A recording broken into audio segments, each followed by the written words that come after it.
안녕하세요. 오늘도 사연살롱을 찾아주셔서 감사합니다. 저는 올해로 39이 된 여성입니다. 이 나이쯤 되면 보통은 결혼을 한 지 좀 됐겠구나 싶으시겠지만 결혼은 작년에야 겨우 했네요. 제 나이 또래 친구들이 저보다 훨씬 일찍 결혼을 했다 보니 이 사실을 밝히면 다들 왜 결혼을 그렇게 늦게 했냐고 물어보시는데 많은 이유가 있겠지만 그중 하나는 성인이 되고 나서부터 재작년 때까지만 해도 정말 워커홀릭이라고 불릴 정도로 일만 하면서 살았던 것 같아요. 저는 남들보다 빠르다면 빠르고 느리다면 느리게 제 진로를 정했거든요.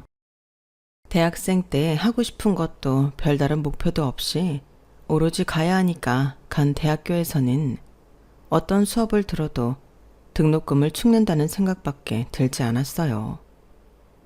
그래서 신입생 시절 내내 고민만 하다가 어느 날 갑자기 이렇게 살아선 안 되겠다는 생각이 들어 돌연 자퇴를 하고 1년 동안 하고 싶은 걸 찾다가 선택한 게 개발자의 길이었어요.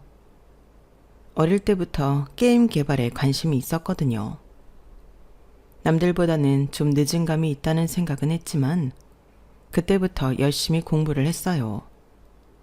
학력이 학력이었다 보니 처음부터 좋은 곳에 취직한 건 아니었고 스타트업에 취직해 일을 시작했는데 어쩌다 보니 초창기 멤버가 되어서 회사를 키우느라 정말 고생을 많이 했어요. 그래도 힘들게 취직한 만큼 다른 곳에 가고 싶은 생각은 없었고 하루하루 회사와 같이 성장하는 느낌이 성취감도 들고 좋더라고요. 그러다 보니 제 개인적인 시간을 가질 시간은 적었고 회사 일에 많은 시간을 투자하게 됐어요. 자연히 연애를 할 시간은 없었고 대신 성과를 어느 정도 올리게 되니 대표님과 사이가 돈독해졌어요. 회사가 어느 정도 크고 나서는 새로운 사업 확장을 추진하게 됐는데 어느 날 대표님이 그 사업의 리더로 저를 추천하셨죠. 윤 팀장이 맡아서 해보는 건 어때? 제가요? 능력 있고 사람들도 잘 따르잖아. 열정도 있고. 왜? 갑작스러워? 감사합니다, 대표님. 맡겨주시면 열심히 하겠습니다. 아니, 잘하겠습니다. 역시 윤 팀장이야. 대답부터가 다르다니까. 대표님이 맡긴 건 당시 유행하던 10대에서 30대 타겟의 심리 테스트 컨텐츠였는데 평소 저도 관심 있던 분야라서 일을 맡게 되니 그동안 해왔던 일보다 더 재밌더라고요. 노력하는 사람도 즐기는 사람은 못 이긴다고 팀원들과 협업하여 재미있는 컨텐츠를 고민하고 개발하다 보니 어느새 사람들이 이름만 들으면 다 알 정도로 인지도가 생겼어요. 광고가 많이 붙으면서 수익이 극대화됐고 회사에서는 저희 팀의 성과를 높게 쳐줘서 30 중반에 임원직까지 오르게 됐네요. 물론 제가 남들보다 일을 일찍 시작해 연차가 높고 회사가 스타트업인데다 창립 멤버라 가능한 직급이긴 했지만 그래도 드물게 고속 승진을 했다는 사실에 참 감격스럽고 뿌듯했어요. 하지만 반면 임직원에 올라간 후에 문득 제 삶을 돌이켜보니 주변 사람들은 모두 결혼을 하고 제 2의 인생의 시작점에 서 있더라고요. 그동안 저도 짝을 찾고 결혼을 하려는 생각이 없었던 건 아니었지만 확실히 마음의 여유가 없었던 것 같아요. 항상 애인보다는 일이 1순위였고 저는 그게 당연하다고 생각했어요. 인생을 함께할 동반자도 중요하지만 우선 제 인생을 제가 책임질 수 있어야 모든 외부적인 것들로부터 독립할 수 있다 믿었거든요. 그런데 막상 어느 위치까지 올라가 보고 나니 외로운 느낌이 들더라고요. 예전에는 저에게 사람도 좀 잘 만나고 결혼도 슬슬 생각해보라고 했던 친구들은 정신 차려보니 다들 아이 낳고 자신의 가정을 꾸려 충실하고 안정된 삶을 살고 있었어요. 어머, 하영이 언제 이렇게 컸어? 시간 참 빠르다. 그치, 이제 막 걸어다니고 말도 한다. 요즘 난 진짜 애 보는 맛으로 살아. 남편도 그래. 우리 애 안 낳았으면 어쩔 뻔했냐고. 이런 행복을 모르고 살았을 걸 생각하면 아찔하다니까. 친구들이 아이를 낳고 남편과 행복하게 살고 있는 모습을 보니 참 부끄러웠고, 그동안 열심히 해서 이룬 것들은 많지만 그 이룬 걸 함께 나눌 사람이 없다는 게 씁쓸하더라고요. 그런데 저는 또 한 번 뭔가에 꽂히면 그걸 맹목적으로 쫓아서 해내는 성향인지라 더 늦기 전에 결혼을 해야겠다고 마음을 먹고 나서는 말 그대로 돌진하듯이 소개팅을 했어요. 30 중반이라 그렇게 자리가 많지는 않았지만 그래도 닥치는 대로 받았죠. 어릴 땐 보는 눈이 까다로웠던 것 같은데 나이가 들고 하루가 급하다는 생각이 드니 웬만한 건 그냥 넘어가게 되더라고요. 그래도 제 조건이 조건인지라 그럭저럭 조건 맞는 인상 좋은 사람을 찾아서 겨우 연애를 시작했어요. 20대 때처럼 뜨거운 사랑은 아니었어도 무난하고 평탄하게 만날만 하더라고요. 만나다 보니 사람도 좋아졌고요. 상대방도 저랑 동갑이다 보니 결혼이 급하기는 마찬가지인 나이라 반년 정도 연애하고 나서는 속전속결로 결혼 준비까지 시작했네요.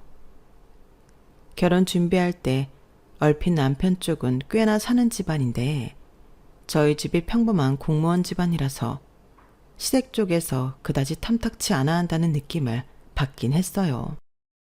하지만 저에게 직접적으로 무안을 주거나 폭언을 하는 일은 없어서 괜찮겠거니 하고 넘어갔죠. 양가 인사를 갔을 때도 상견례를 했을 때도 살갑게 대해주진 않으셨지만 싫다고 싫은 티를 내시는 것도 아니라서 저도 시부모님에 대해서는 마냥 어색한 사이 그 이상도 이하의 느낌도 없었어요. 당장 제 옆에 괜찮은 사람이 있는데 사소한 이유 하나하나 따져가며 더 이상 결혼을 미루고 싶지 않다는 마음 하나 뿐이었죠. 지금 와서야 하는 생각이지만 그때 제가 상황이 그렇게 급하지 않았다면 또 제가 목표가 생기면 경주마처럼 달리는 성향이 아니었더라면 시부모님에 대해 어느 정도는 미리 눈치챌 수 있었을까 싶은 생각이 드네요. 나중에 생각해보니 아주 사사하다고 생각했던 말투나 습관들이 온통 제가 며느리로 마음에 안 든다고 티를 팍팍 냈던 것처럼 느껴지더라고요. 하지만 그걸 실제로 처음 와닿게 느꼈던 건 유감스럽게도 결혼식 당일날이었어요. 와, 수영아, 진짜 예쁘다. 완전 공주님이네? 그러니까 나도 얘 맨날 일에 찌들어 있는 모습만 보다가 이렇게 작정하고 꾸민 거 보니까 너무 새롭네. 너 내 친구 맞지? 야, 평소에도 이 정도까진 아니더라도 좀 꾸미고 다녀라. 사람이 너무 화사해. 내가 말했잖아. 얘가 꾸미면 이쁜 이목구비라니까? 고마워 얘들아. 나이 다 들고 결혼해서 자신감이 좀 없었는데 니네 덕분에 다 회복되네. 먼 길 와줘서 고마워. 당연히 와야지. 너 이쁜 거 보니까 피로가 싹 날아간다. 친구들과 하하호호 웃고 사진을 찍다 보니 시간이 후딱 가더군요. 친구들이 떠나가고 잠깐 시간이 빈 틈을 타 어머님이 다가오시더라고요. 네 친구들이니? 네, 어머님. 네 친구들은 대학은 다들 나왔고? 네? 네. 갑작스러운 질문에 어안이 벙벙해졌어요.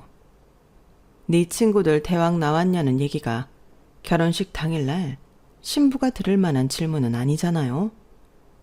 이런 얘기를 들으면 바로 받아치지 뭐 했냐는 소리 나오시겠지만 막상 당해보면 너무 어이가 없고 무슨 상황인지 바로 상황 파악이 안 돼서 머릿속이 새하얘지더라고요.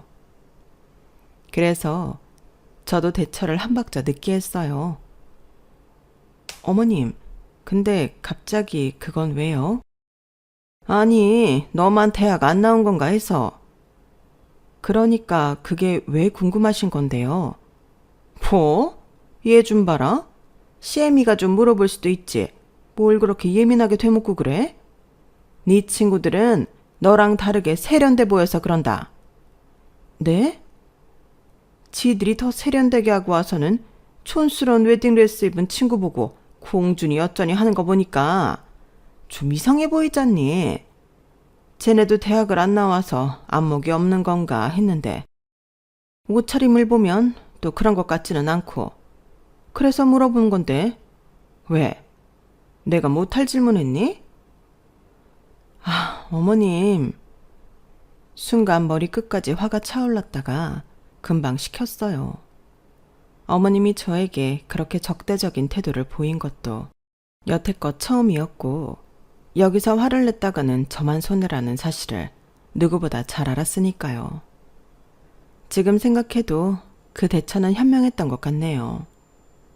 결혼식 당일날 신부 대기실에서 시모와 싸우고 있는 신부의 모습이라니 생각만 해도 너무 끔찍하지 않나요? 아무튼 욱하는 위기는 잘 넘겼지만 그렇다고 제 기분이 나아질 리는 없었어요. 어머님이 이런 분인지조차 몰랐거든요. 결혼 준비하면서 어머님을 자주 뵙지 못하긴 했어요. 결혼 준비를 남들보다 좀 급하게 하다 보니 시간이 촉박하기도 했지만요. 제가 결혼식 당일 전까지 어머님을 뵌 건 딱 3번이었어요.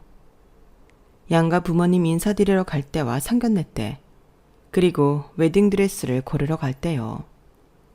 원래는 친정 엄마께서 꼭 따라오고 싶다고 하셨었는데 갑작스럽게 시어머니가 오신다고 하셔서 조금 불편하게 느끼신 친정 엄마께서 안 오시게 됐고 저랑 남편 그리고 시어머니 셋이서 웨딩드레스 투어를 가게 됐어요.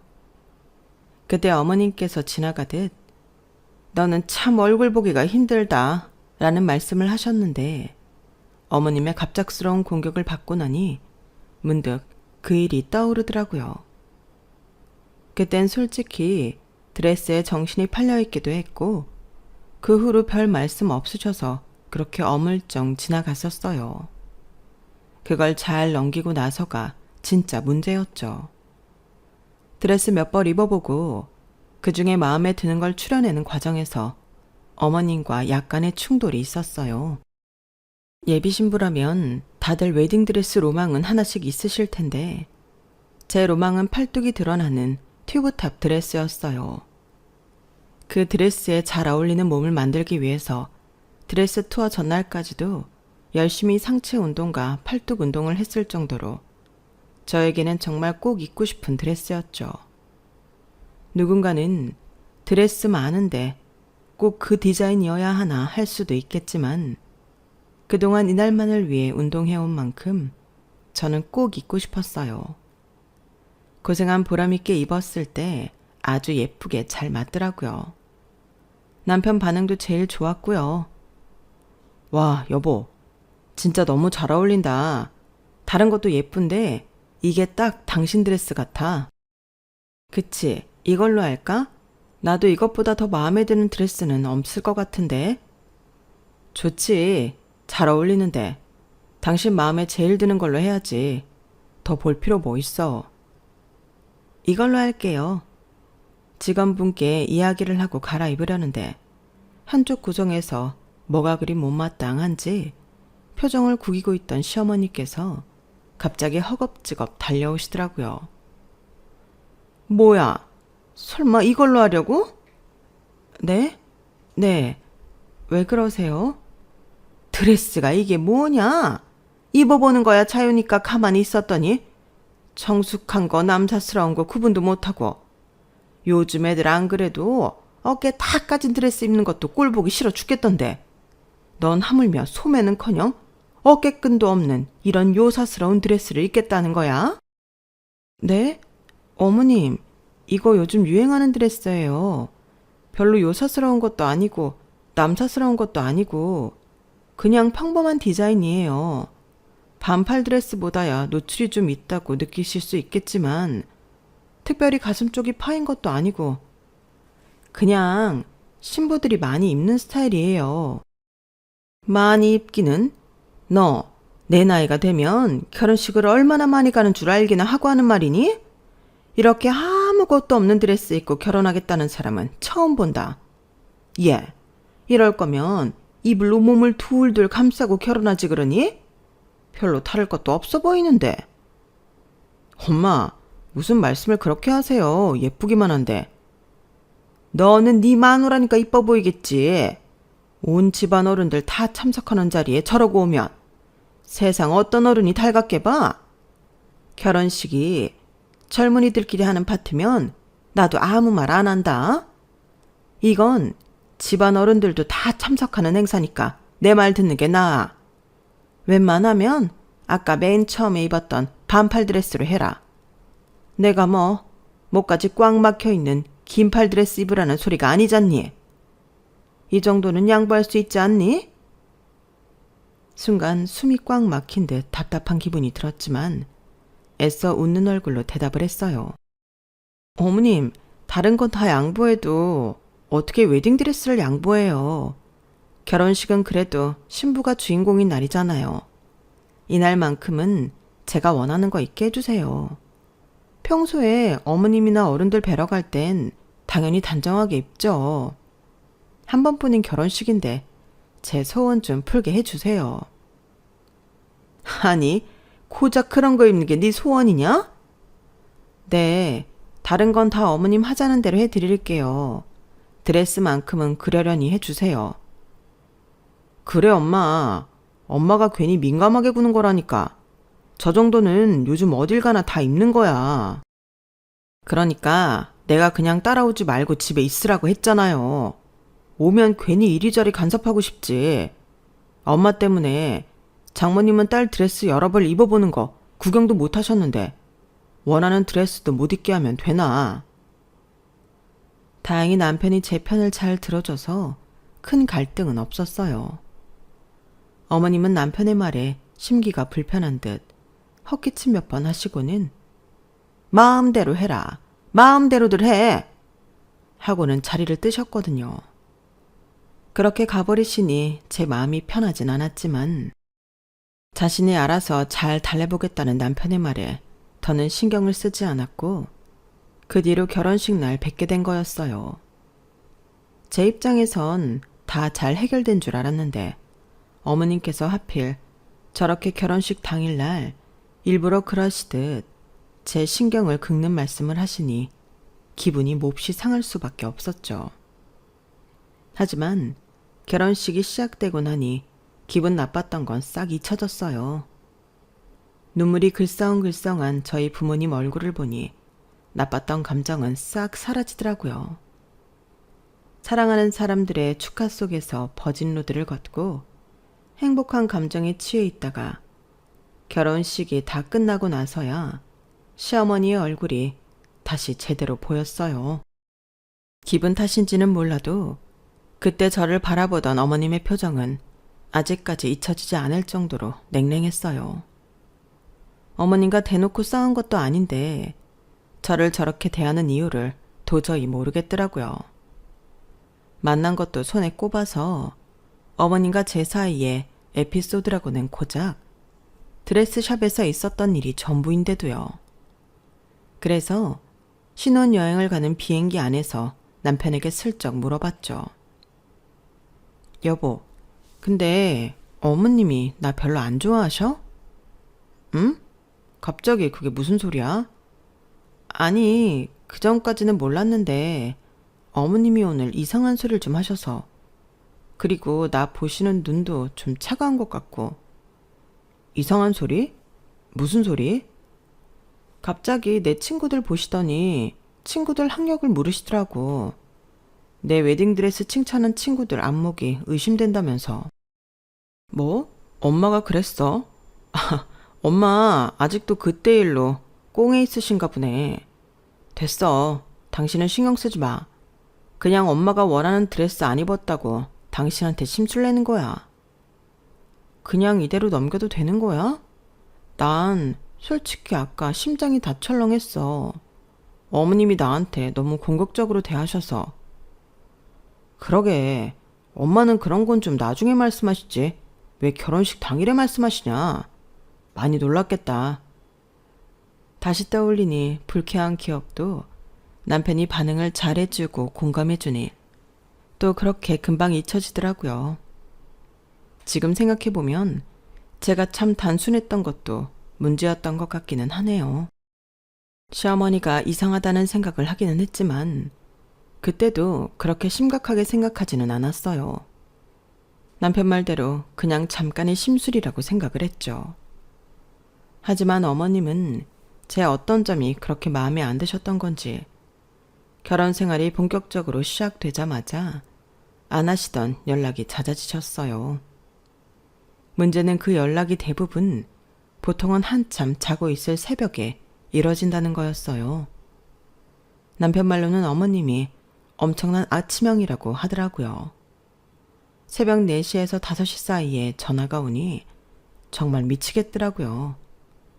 게다가 전화 내용도 대부분은 시댁에 일하러 오라는 내용이었어요. 하루는 목요일 새벽에 연락이 와서 2일도 채 안 남은 시점에 이렇게 말씀하시더라고요. 예, 주말에 쉬지? 이번 주말에 김장할 거니까 11시까지 우리 집으로 와라. 어머님, 저 주말에 선약이 있어서요. 이제 막 잠에서 깨서 비몽사몽한 상태로 김장을 오라고 하니 거절은 해야겠고 머리가 안 굴러가서 적당한 핑계를 찾기가 어려워 선약 핑계를 댔더니 갑자기 어머님께서 호통을 치시며 노발대발 하셨어요. 뭐라고? 아니, 결혼한 여자가 어딜 주말에 약속을 잡아. 약속을 잡기는. 결혼을 했으면 첫째로 가정에 충실하고 두 번째로는 시댁에 충실해야지. 그깟 선약이 중요해. 토요일에 니네 형님들은 전부 다 참석한다. 설마 너만 쏙 빠질 생각은 아니지? 그렇게까지 말씀하시니 졸음 기운에 더 거절하기가 어려워서 일단은 알겠다고 했어요. 사실 선약은 없었고 그 주 내내 일에 시달리느라 토요일에 김장까지 하러 갈 엄두가 안 났었거든요. 그래서 거절을 하려고 했던 건데 형님들은 다 오신다고 하고 이렇다 할 명분이 없으니 울며 겨자 먹기로 나갈 수밖에 없겠더라고요. 그런데 막상 당일이 다가오니 약간 억울한 생각도 들더라고요. 너는 애가 손이 왜 이렇게 느려? 집안일 한 번도 안 해봤니? 니네 형님들 좀 봐라. 얘네가 세 포기 할 동안 한 포기 붙잡고 있는 게 말이 되니? 하기 싫은 티 내는 거야. 어머님, 막내 동서가 아직 일이 익숙치 않아 그래요. 하다 보면 속력이 붙겠죠. 처음이니까 너무 다그치지 마시고 봐주세요. 첫째 형님께서 저를 나무라시는 시어머님을 진정시켜 주시는데 속에서 뭔가 울컥하더라고요. 저희 남편은 삼형제 중 막내여서 제 위로 2명의 형님이 계셨는데 2분 다 전업주부셨거든요. 결혼한 지도 오래되셨고 집안일이나 요리 등의 가사일이 저보다 훨씬 능숙하실 수밖에 없었어요. 솔직히 말하면 저는 20대를 전부 일에 열정을 쏟아붓느라 집에서 할 줄 아는 일은 많지 않았고 결혼하고 나서도 하나하나 부딪히며 배운다는 느낌으로 하고 있었거든요. 김장도 저희 집에서는 잘 안 해먹고 사먹는 분위기라 경험이 많이 없어서 당연히 형님들과 속도 차이가 날 수밖에 없다는 생각이 들었어요. 그런데 마치 저를 쓸모없는 사람을 취급하시는 걸 보니 문득 서럽더라고요. 그래도 결혼을 했으면 여자가 일을 이 정도는 할 줄 알아야지. 어디 가서 저렇게 일하고 오면 욕 먹는다. 막내 똥처는 회사 일을 하잖아요. 그동안 집안일 배울 시간이 없었을 거예요. 저희가 더 빨리 하면 되죠. 안 그래 동서? 감사하게도 형님들께서 저를 열심히 보호해 주셨지만 어머님께는 딱히 씨알도 먹히지 않는 듯 했어요. 어머님은 제가 일하는 내내 옆에 붙어서 갈구셨고 마지막에 김장한다고 고생했다고 삶은 수육도 제 접시에는 콩알만큼만 덜어주시더라고요. 고생들 했다. 고생한 만큼 담았으니까 열심히 일한 사람은 많이 먹고 적게 일한 사람은 적게 먹어라. 원래 그게 맞는 거야.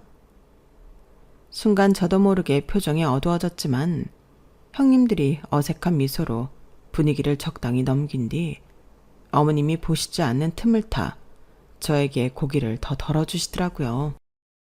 너무 맛있다. 그치 동서? 고생했으니까 많이 먹어. 어머님이 좀 괴팍하시지? 동서가 좀 그러려니 하고 이해해. 어머님 원래 저러세요? 저는 솔직히 너무 당황스러워서요. 그러게 동서는 직장인이니까 우리보다 못하는 게 당연한데 우리도 사실은 시집 처음 왔을 때 일 못해서 어머님한테 엄청 혼나면서 배웠어.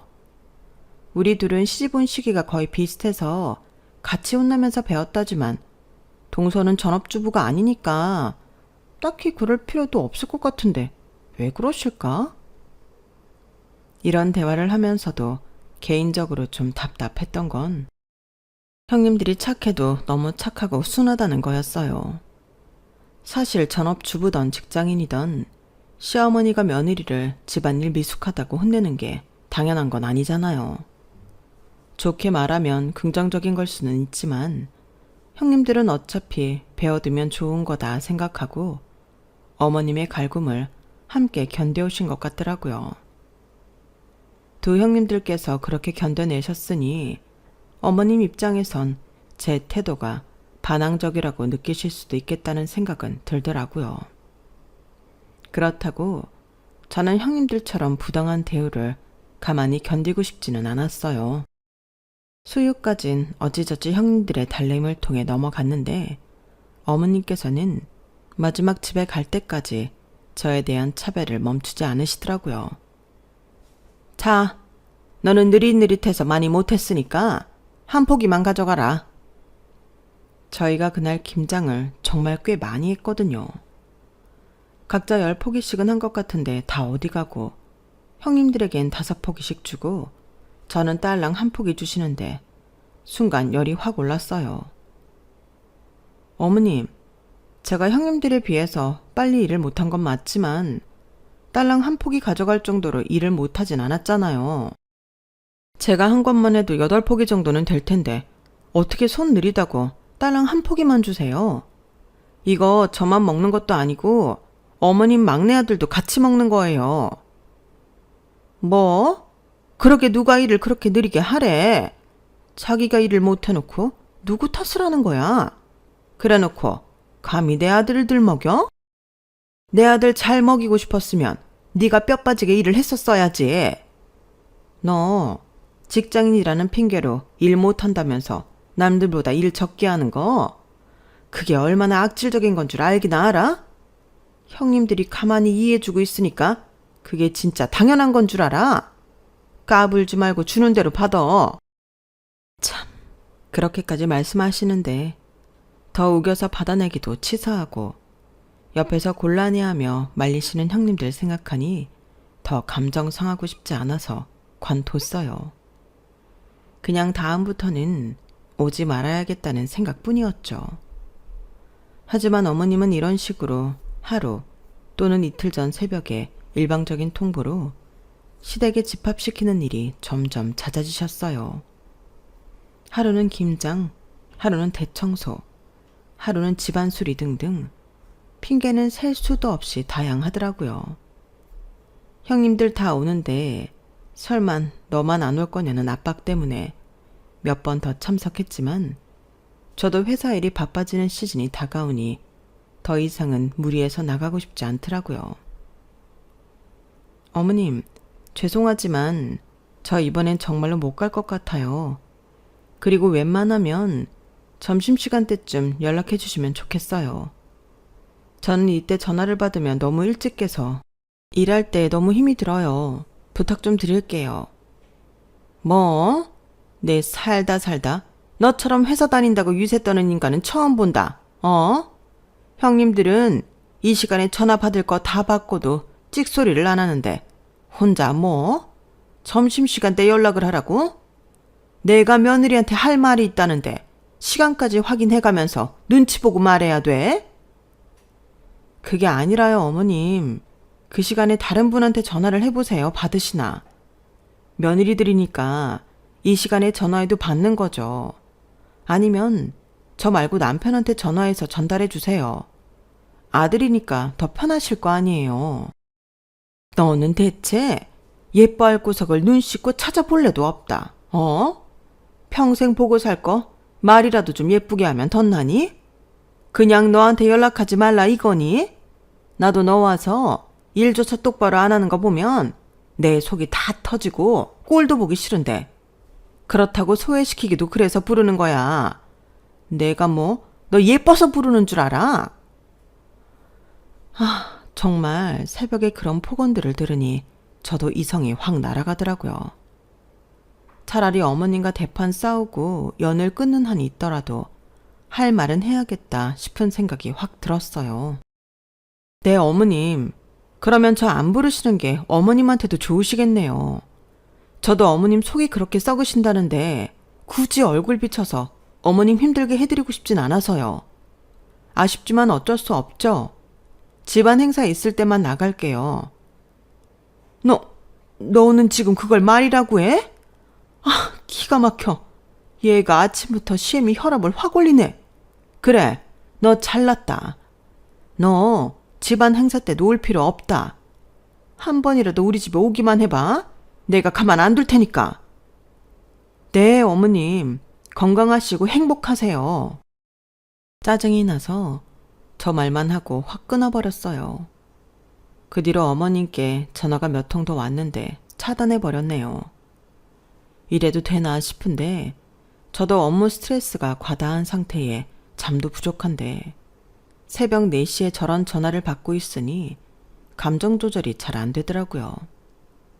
꼭 전해 들어야 할 이야기가 있으면 남편이 해주겠지 싶어서 별로 걱정은 없었어요. 남편은 제가 이렇게 괴롭힘 당하는 동안 뭘 하고 있었나 싶으시겠지만 남편에게 따로 말을 못한 이유가 있기는 했어요. 결혼하고 나서 남편이 지방으로 갑자기 발령이 나는 바람에 완전히 주말 부부가 되어버렸거든요. 그래서 새벽 4시마다 전화가 오는 것도 나중에 알았고 주말에 가끔 불려가는 것도 가끔 남편이 토요일 근무를 할 때 불려가는 거라 남편을 만나면 오랜만에 만나서 굳이 기분 안 좋은 얘기를 하기 싫었고 시댁 얘기다 보니 혹시나 싸움으로 번질 수도 있을 것 같아서 그냥 안 하고 넘겼네요. 남편은 어머님이 결혼 이후 저를 좀 피곤하게 한다는 것 정도로만 알고 있었어요. 하지만 여기까지 온 이상 남편에게 말을 안 할 수가 없더라고요. 여보, 그런 일이 있었으면 나한테 얘기를 하지 그랬어. 내가 괜히 미안하네. 아니야, 뭐 좋은 일도 아니고. 그냥 어머님이랑 그렇게 됐으니까 당신도 이젠 알아야 될 것 같아서. 그래, 뭐 그동안 그렇게 괴롭혔던 거면 차라리 잘 된 건지도 모르겠다.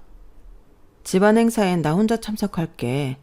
좀 시간 지나고 괜찮아지시길 기도해보자. 남편은 다행히도 제 편을 들어주었고 그 이후부터는 정말로 혼자 집안 행사를 다녔어요.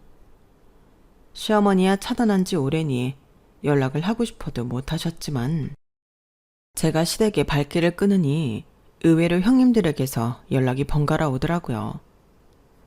동서, 어머님이 그렇게 나쁜 분만은 아냐. 우리가 자리 만들어 줄 테니까 그만 화 풀고 어머님이랑 화해해. 그래, 남편이랑 관계도 있는데 시댁 그렇게 너무 모르쇠해도 부부 사이에 좋지 않아. 동서가 한번 져준다 생각하고 시댁 와주면 나머지는 우리가 알아서 다 해줄게. 시어머니랑 평생 담 쌓고 살 수는 없잖아. 형님, 정말 죄송하지만 저는 시댁에 돌아가고 싶은 생각이 없어요. 어머님이랑 담 쌓고 사니 오히려 새벽 전화도 안 받아도 되고 주말에도 쉴 수 있어서 좋은데요. 그래도 동서가 일 못하는 건 사실이잖아. 우리도 어머님한테 일 많이 배웠어. 동서도 집안일은 좀 제대로 배워놔야지. 네? 갑자기 여기서 그 얘기가 왜 나와요? 아니, 말이 그렇다는 거지. 시댁 나으라는 얘기야. 형님들의 터무니없는 회유에 어이가 없더라고요. 그래도 그동안 남편과 저의 관계를 위해 나오라는 건 줄 알았는데 시댁 집안일 할 사람이 하나 더 필요해서 저를 자꾸 부르는 것 같다는 확신이 생기더군요. 집안일은 제가 친정엄마한테 알아서 배울 테니 시어머니는 형님들이 잘 모셔주세요. 저는 저희 친정엄마한테 잘해드릴 시간도 모자라서요. 저는 시댁이랑 담 쌓고 오히려 삶이 쾌적해져서 절대 돌아가고 싶지 않아요. 유감이지만 형님들이 고생 좀 더 해주세요. 그렇게 말을 하고 전화를 끝내니 정말 천년 묵은 원한이 쑥 내려가는 기분이 들더라고요. 그 전화 이후로는 형님들의 연락도 끊겼어요. 형님들은 좋은 분들은 맞았지만 정말 답답해도 너무 답답해서 저랑 결이 맞는 분들은 아닌 것 같더라고요. 답답한 사람들끼리 답답하게 살면 되지. 왜 괜히 속마음 제대로 숨기지도 못할 거 저까지 끌어들이려고 했다가 들어서 좋을 거 없는 소리 겨이 듣고 마는 건지 참 끝까지 심란하더라고요. 어쨌든 형님들도 그 전화는 내심 상처였는지 전화가 오지 않으셨고 저도 좀 죄송하긴 했지만 어쩔 수 없는 부분이라고 생각했어요. 그러던 어느 날 갑자기 형님들께서 남편이 없는 주말에 저희 집에 말도 없이 찾아오셨더라고요. 누가 초인종을 울리길래 인터폰으로 확인해 보니 형님 두 분께서 화면을 가득 채우고 있어 놀라서 얼른 문을 열어들었어요. 어머, 연락도 없이 무슨 일이세요? 내가 며느리 보러 오는데 연락도 미리 해야 되니? 어차피 넌 나 차단했잖니. 이 못돼 처먹은 거사. 갑자기 형님들 사이로 시어머니가 불쑥 튀어나오셔서 정말 기절초풍할 뻔했네요. 어머님이 몸집이 왜소하셔서 전혀 안 보였거든요. 어머님, 여긴 웬일이세요? 네가 하도 잘난 척을 하시길래 대체 얼마나 잘해놓고 사나 보러 왔다. 나도 내 막내 아들이 어떻게 살고 있는지는 알아야 하지 않겠어? 어머님은 집에 들어오시더니 갑자기 탁자나 선반 위, 장시장 같은 곳들을 손가락으로 쓸고 다니더라고요. 그런 세부적인 곳들 청소는 제가 주말에 하루 쉬고 일요일에 하고 있어서 일주일 동안 쌓여있던 먼지가 어머님 손에 붙어 있었어요. 아, 이 더러운 거 봐라. 이 먼지 구덩이에서 어떻게 사니? 내 이럴 줄 알았지. 집안일 알아서 하겠다는 놈 치고 내가 제대로 하는 놈을 못 봤다. 어머님, 지금 뭐 하시는 거예요? 뭐 하긴 확인하는 거지. 세상에, 빨래는 이 모양 이 지경으로 쌓아놓고는 집에 있는 날인데 뭐 하니? 당장 이것부터 돌려라. 예고도 없이 찾아오셔서 이게 뭐 하시는 거예요? 저는 형님들이 오신 줄 알고 열어드린 건데 어머님이랑 저랑은 얼굴 안 보고 살기로 한 거 아니었어요? 뭐야? 인연이 보자보자 하니까? 어머님이 제게 달려드는 걸 양쪽에서 형님들이 붙잡아 겨우 말렸어요. 이쯤 되니까 형님들도 너무 짜증나더라고요. 착한 척하면서 저를 매기는 것 같은 느낌이 확 들었거든요. 야, 너 고졸인 주제에 벌면 얼마나 번다고 이렇게 집안은 개판을 해놓고 시댁이랑은 주말에 좀 부른다고 담을 쌓고 살아 살기는. 네가 그 돈 벌어서 뭐 우리 집을 먹여 살기를 할 수가 있어? 뭘 할 수가 있어? 코딱지만한 월급 그거 벌겠다고 시댁 식구들은 다 팽개쳐놓고 너 그게 남편한테 할 짓이야? 어차피 고졸 출신이라 뼈빠지가 이래 봐야 승진도 못하고 평생 밑바닥지급일 텐데 이따위로 살 거면 때려치고 부엌대기나 해. 그래 동서, 우리도 다 좋은 대학 나왔는데 전업주부 하잖아. 여자는 일 욕심 좀 버려야 해. 그래야 가정이 행복해. 그래, 어차피 여자들은 고졸해. 나중에 임신까지 하면 회사 생활 오래 하지도 못해. 차라리 집 열심히 관리하고 남편 잘 내조하고 예쁜 아이 낳아 기르는 게 여자 인생에는 최고야. 두 형님들은 마치 시어머니한테 세뇌라도 당한 듯이 그딴 말들을 읊는데 그 장면이 정말 소름 끼치고 징그러웠어요. 저는 제일 사랑하고 관둘 생각 없어요. 제가 쌓아놓은 것들 포기할 생각도 없고요. 네가 쌓아온 게 뭔데? 네가 평생을 쌓아봐야 우리 막내보다 못 볼 거면서? 아, 못 들으셨나 보네요. 제가 남편보다 많이 버는 거. 뭐? 이건 저도 어머님과 대화하며 처음 알게 된 사실이었는데 제 입으로 시댁 식구들에게 남편보다 직급도 높고 잘 번다는 얘기를 굳이 할 필요는 없으니 안 하고 있었거든요. 그래도 어느 정도 제 경제 상황에 대해서는 알고 계실 줄 알았는데 남편도 따로 이야기는 안 한 모양이었어요. 어쩐지 벌어오는 돈이 얼마고 제 연차의 직급이 얼만데 주구장창 고졸타령만 해서 어이가 없었는데 저를 그렇게 무시 못해서 안달난 이유를 알겠더라고요. 이렇게 연 끄는 마당에도 다짜고짜 집에 찾아와서 사랑 기분을 기어이 망쳐놓는 꼴을 보니 다시는 그런 소리 못하게 한번 콧대를 뭉개놔야겠다는 생각이 들었어요. 뭐? 네가 막내보다 많이 벌어? 어이가 없어서. 막내는 너보다 훨씬 버젓한 대학 나와서 정석 코스 밟은 애야. 너 뭐 어디 연봉 1억은 받고 얘기하니? 그것도 못 받으면 사람이 아니지. 연봉 1억이요? 됐고요. 보여드릴 게 있으니 따라오기나 하세요. 저는 어리둥절한 형님들과 시어머니를 태우고 회사에 갔어요. 한참 바쁜 시기라 출근해서 일을 하고 있던 직원들이 몇 있어서 저를 보고는 깜짝 놀라더라고요. 본부장님, 주말에 웬일이세요? 본부장? 회사가 파격적으로 성장해 사옥도 새로 지었던 덕분에 때깔도 좋았고 제가 일하는 방을 따로 보여주니 시댁 식구들이 그야말로 사색이 되더군요. 책상 위에 떡하니 제 이름 3글자가 새겨진 명패와 본부장 직함 확인을 하고는 3분 다 꿀먹은 벙어리가 됐어요. 본부장이면 직급이 얼마나 높은 건진 알고 계시는 거죠. 뭐 제가 남편보다 못 볼 것 같다고요? 남편은 고작 해봐야 이제 차장인데 차장이랑 본부장 차이가 얼마나 나는지는 아세요? 아, 3분 다 회사를 안 다녀보셔서 모르시려나? 본부장이면 많이 벌기는 하겠네요, 어머님. 그러게요. 나는 동서가 하도 검소하게 다녀서 회사에서 이렇게 높은 직급일 줄은 몰랐네. 이 정도 직급이면 계속 다닌 게 맞지. 우리가 오해를 했네. 형님들은 찍소리도 못하고 제 눈치만 살살 보고 있는 와중에도 어머님은 꽤나 자존심이 상하셨는지 입을 꾹 다물고 계시더라고요. 어머님, 저 여기 그만두면요. 어머님 막내 아들 뼈 빠지게 고생해야 돼요. 어머님 아들이 편하게 사는 게 다 제가 열심히 일해서 그래요.